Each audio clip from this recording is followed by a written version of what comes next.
Monday, January 4th, 1904. I was just working on the security system for the future Radio City complex. The new security board was supposed to connect to sensors on the doors and other places, and also to a photo trap I had set up at the very top of the tower. But there was still one part missing. I wanted to...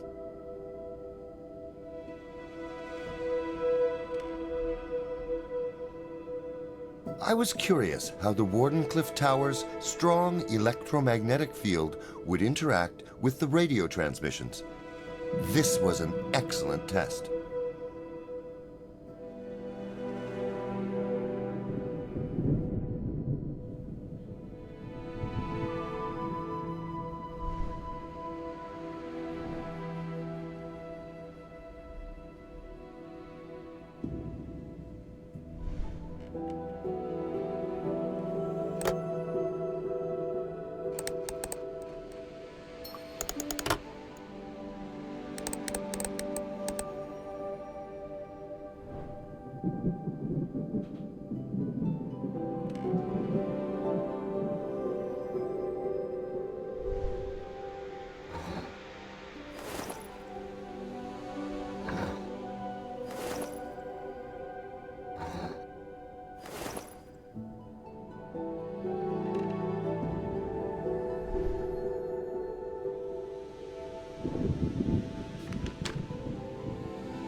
The day was quiet, and I was finally able to focus on the important part of my job.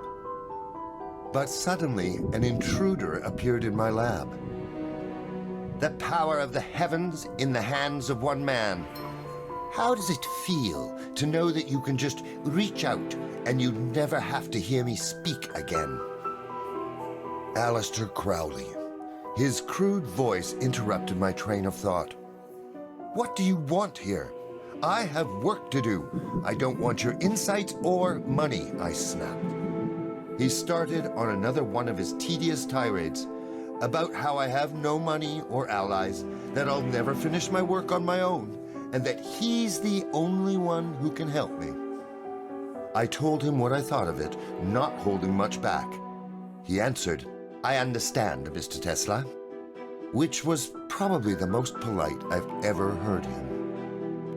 The sound of receding footsteps made me think there was no reason to dwell on it any further. I need to add a lock to that door, I muttered to myself. Are you trying to keep someone out? His annoying, sleazy voice suddenly echoed close to my ear. You don't believe that heresy stuff, do you? The conscience of Christians is so dirty that whoever studies the words of anyone other than their God must be a heretic.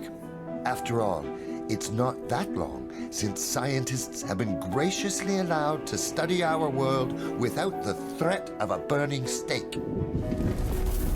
In some ways, I had to agree with him.